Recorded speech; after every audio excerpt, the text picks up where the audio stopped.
ಎಲ್ಲಿ ನೋಡಿದರೂ ಲಂಚ ಲಂಚ ಲಂಚವೇ ಮಂಚ ಹೇಳಿದಾಗ ನಮ್ಮಂತ ಬಡವರಿಗೆ ನೌಕರಿ ಸಿಗೋದು ಎಲ್ಲಿಂದ?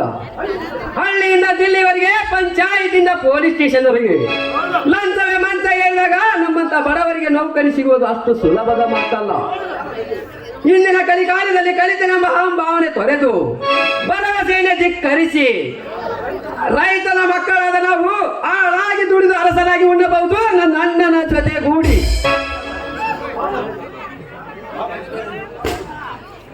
ಬಾಬೈದ್ರ ಹಾಗೆ ಹೊರದಿಂದ ಹೀಗೆ ತಾನೇ ಬಂದಿರ್ವಿ. ಗೆಳೆಯಪ್ಪ ಕೈಕೈ ಮುಖ ತೊಳೆದುಕೊಂಡು ಆ ದೇವ್ರ ನಮಸ್ಕರಿಸಿ ಪ್ರಸಾದ ಕೊಡ್ತೀನಿ.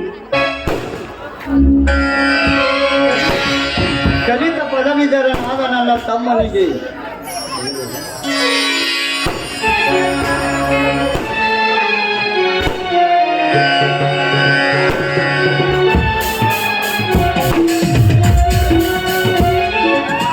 ಪದವೀಧರನಾದ ನನ್ನ ತಮ್ಮಗೆ ಕೈ ಕಸರಾದರೆ ಬಾಯಿ ಮೊಸರು ಎನ್ನುವ ಹಾಗೆ ಇಂದು ನೀನು ಹೊಲದಲ್ಲಿ ಮಾಡಿದ ಕೆಲಸಕ್ಕೆ ನಾನು ನೋಡಿ ಬೆರಗಾಗಿ ಹೋದೆನಪ್ಪ, ಬೆರಗಾಗಿ ಹೋದೆ.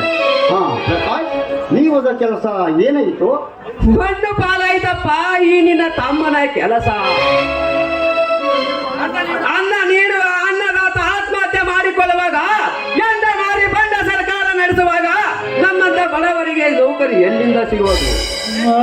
ಶ್ರೇಷ್ಠ ಭಾರತದಲ್ಲಿ ಭ್ರಷ್ಟ ಅಧಿಕಾರಿಗಳು ನಮ್ಮ ನಾಡುವ ರಾಜಕಾರಣಿಗಳು ಶಾಮೀಲಾದಾಗ ಇಡೀ ದೇಶಕ್ಕೆ ರ್ಯಾಂಕ್ ಪಡೆದ ನಿನ್ನ ತಮ್ಮನನ್ನು ಕೊತ್ತಿಗೆ ಕೈ ಹಿಡಿದು ದಪ್ಪಿಲ್ಲರನ್ನ ಯಾವುದೇ ದಾರಿ ಕಾಣದಾಗೆ ಈ ನಿನ್ನ ತಮ್ಮ ಬರಿಗೈನಿಂದ ಮನೆಗೆ ಬರಬೇಕಾಯಿತು.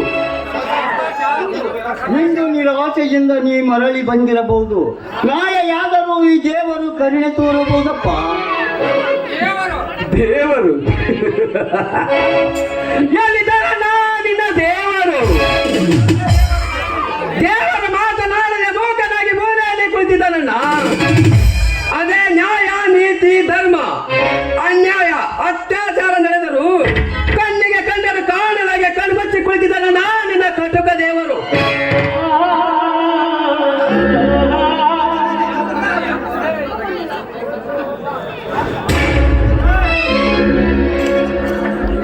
ನನ್ನ ಗುರುಗಳಾದಂಥ Ambarish master, Chalageri sir, Lakkalkatti sir ಇವರ ಪಾದಕ್ಕೆ ನನ್ನ ಮೊದಲಿನ ಮಾತಿನ ತುಣುಕು ಅವರ ಪಾದಕ್ಕೆ ಕರೆಸಿ ಅವರ ಆಶೀರ್ವಾದ ನಮ್ಮ ಕಲಾವಿದರ ಮೇಲೆ ಇರಲಿ ಎಂದು ನನ್ನ ಮೊದಲಿನ ಮಾತನ್ನು ಪ್ರಾರಂಭಿಸ್ತಾ ಇದ್ದೇನೆ. ಓಹೋ, ಏನು ಪ್ರಕಾಶನ ಮುಖದಲ್ಲಿ ಯಾಕೋ ಕಾರ್ ಮೋಡದ ಕತ್ತಲೆ ಆವರಿಸಿದಂತೆ ಭಾಸವಾಗುತ್ತಿದೆಯಲ್ಲ? ಇದು ನೋವಿನ ಕಥೆ ಅಲ್ಲ ತಮ್ಮ, ನಿನ್ನ ಅಣ್ಣನ ಜೀವನದಲ್ಲಿ ನಡೆದ ವ್ಯಥೆಯ ಕಥೆ ಇದು. ಅಣ್ಣ ಸಮಾಧಾನ ತಂದುಕೋ, ಅಣ್ಣ ಸಮಾಧಾನ ತಂದುಕೋ. ಜೀವನದಲ್ಲಿ ಕಷ್ಟ ಯಾರಿಗೆ ಬಿಟ್ಟಿಲ್ಲ ಹೇಳು. ಸತ್ಯದ ಪರಿಪಾಲನೆಗಾಗಿ ಸತ್ಯ ಹರಿಶ್ಚಂದ್ರ ಮಶಾನ ಕಾಲ, ತಂದೆಗೆ ಮಾತು ಕೊಟ್ಟವುದು ಉಳಿಸುವುದಕ್ಕಾಗಿ ಶ್ರೀರಾಮಚಂದ್ರ 14 ವರ್ಷ ವನವಾಸ ಅನುಭವಿಸಿದ. ಅಷ್ಟೇ ಏಕೆ, ಚಂಚಲೆಯಾದ ಹೆಣ್ಣು ಹೊಣ್ಣು ಮಣ್ಣಿಗಾಗಿ ಭರತ್ ಬಾಹುಬಲಿ ನಡುವೆ ಯುದ್ಧವೇ ನಡೆದು ಹೋಯಿತು. ಮಾನವ ಕೊಲೆ ಒಂದೇ, ಜಾತಿಯಲ್ಲಿ ಒಡಕಬೇಡ ಅಂತ ಜಾತಿ ಒಡಕು ನಿಲ್ಲಿಸುವುದಕ್ಕಾಗಿ ವಿಶ್ವಗುರು ಬಸವಣ್ಣವರ ಕಲ್ಯಾಣದಲ್ಲಿ ಕ್ರಾಂತಿಯ ನಡೆದು ಅಂತ ಮಹಾತ್ಮರಿಗೆ ಕಷ್ಟ ಬಿಟ್ಟಿಲ್ಲ ಅಂದಾಗ ನಮ್ಮಂತ ನರಮಾನವರ ಪಾಡಿ. ಶ್ರೀ ಮಾರುತೇಶ್ವರನ ಕೃಪಾಶೀರ್ವಾದ ನಮ್ಮ ತಲೆ ಮೇಲಿದ್ದರೆ ಇಂಥ ಕಷ್ಟಗಳನ್ನು ಧೈರ್ಯವಾಗಿ ಎದುರಿಸೋಣ, ಧೈರ್ಯವಾಗಿ ಎದುರಿಸೋಣ.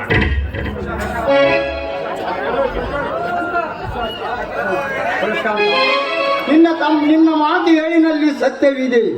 ಇಂದು ಈ ಕಾಲದಲ್ಲಿ ನಿನ್ನ ಆಸೆ ಈಡೇರಿಸಲಿಲ್ಲ ಎಂಬ ಹತಾಶೆ ಭಾವನೆ ಮೋಡವಾಗಿ ನಿಮ್ಮ ಮನಸ್ಸಿನಲ್ಲಿ ಅವರಿಸಬಹುದು. ಯುಗಾದಿ ಆಗಮನದಲ್ಲಿ ಗಿಡ ಮರ ಬಳ್ಳಿ ಹೊಸ ವಸಂತವನ್ನು ಸಂತೋಷದಿಂದ ಸ್ವಾಗತಿಸುತ್ತಿರುವ ಈ ರೀತಿಯಲ್ಲಿ ಇಂದಲ್ಲ ನಾಳೆಯಾದರೂ ನಿನ್ನ ಬದುಕು ಬಂಗಾರವಾಗಬಹುದಪ್ಪ. ನೋಡು, ಈ ಮಳೆಯ ಕೃಪೆಯಿಂದ ಹಚ್ಚ ಹಸಿರಂತೆ ಬರಬಹುದು. ನೋಡು ಮೈತ್ರ, ನೀನು ಕಲಿತ ವಿದ್ಯೆಯನ್ನು ಯಾವ ಕಾಲಕ್ಕೂ ಕೈ ಬಿಡುವುದಿಲ್ಲಪ್ಪ. ಅಣ್ಣ, ಗಾಡಿಗೆ ಸಗಣಿ ಎರಚಿ ಗಾಡಿಯಿಂದ ಹೊರಗೆ ತಳ್ಳಿ ಅವರಿಗೆ ಎಷ್ಟೇ ಅವಮಾನ ಮಾಡಿದರೂ ಆ ಕಷ್ಟಗಳನ್ನ ಸಹಿಸಿಕೊಂಡು ನಮ್ಮ ಭಾರತದ ಹಣೆ ಬರೆದರು ನಮ್ಮ ಡಾಕ್ಟರ್ ಬಾಬಾ ಸಾಹೇಬ್ ಅಂಬೇಡ್ಕರ್ ಅಂತ ಮಹಾತ್ಮ ಅವರ ಚರಿತ್ರೆ ನಿನಗೆ ಆಧಾರವಾಗಿದೆ. ಎಲ್ಲರೂ ಒಂದುಗೂಡಿ ಒಗ್ಗಟ್ಟಿನಿಂದ ಭೂಮಿ ತಾಯಿ ಸೇವೆ ಮಾಡೋಣ, ನಡೆಯೋಣ. ತಮ್ಮ, ನೀ ಹೇಳುವ ಮಾತು ಸತ್ಯವಾಗಿದೆ. ನಮ್ಮಲ್ಲಿ ಯಾರಿಗಾದ್ರೂ ಕಷ್ಟ ಬಂದರೆ ಬಂಡೆಗಲ್ಲಿನಾಗಿ ನಿಂತುಕೊಳ್ಳೋಣ. ಯಾವುದೇ ಅಲೆ ಅಭ್ಯರ್ಥಿಸಿದರು ಯಾರಿಗೆ ಹೆದರದೆ ಆ ಮಾರುತೇಶ್ವರ ನಮಗೆ ಸಮೃದ್ಧಿ ನೀಡಲಿ. ನೋಡಿ, ದೇವರಲ್ಲಿ ಭಾರ ಹಾಕಿ ಮತ್ತೊಮ್ಮೆ ಬೇಡಿಕೊಳ್ಳಿ. ನಡೆಯಲಿ, ಹೊತ್ತಾಯ್ತು, ಊಟ ಮಾಡೋದಂತೆ. ಪ್ರಶಾಂತ, ನಿಂದು ವರ ನೀಡಿದ ಕರುಣಾಮೇಶ್ವರ ಮಾರುತೇಶ್ವರನ ಜಾತ್ರೆ ಇದೆ. ನಮ್ಮ ಬಾಳೆಲ್ಲೂ ಸಿಹಿ ಆಗಲೆಂದು ನಿಮ್ಮ ಅತ್ತಿಗೆ ಸಿಹಿ ತಿನಿಸು ಮಾಡಿದ್ದಾಳೆ. ನಡೆದಪ್ಪ, ಊಟ ಮಾಡೋಣ. ಹಾ ಹಾ ಹಾ ಅಣ್ಣ, ನಮಗ್ ಸಿಹಿ ತುತ್ತು ಬೇಕಾಗಿಲ್ಲ. ಅನ್ನ ಅತ್ತಿಗೆ ಬಾಯಿಂದ ಬೇಕು.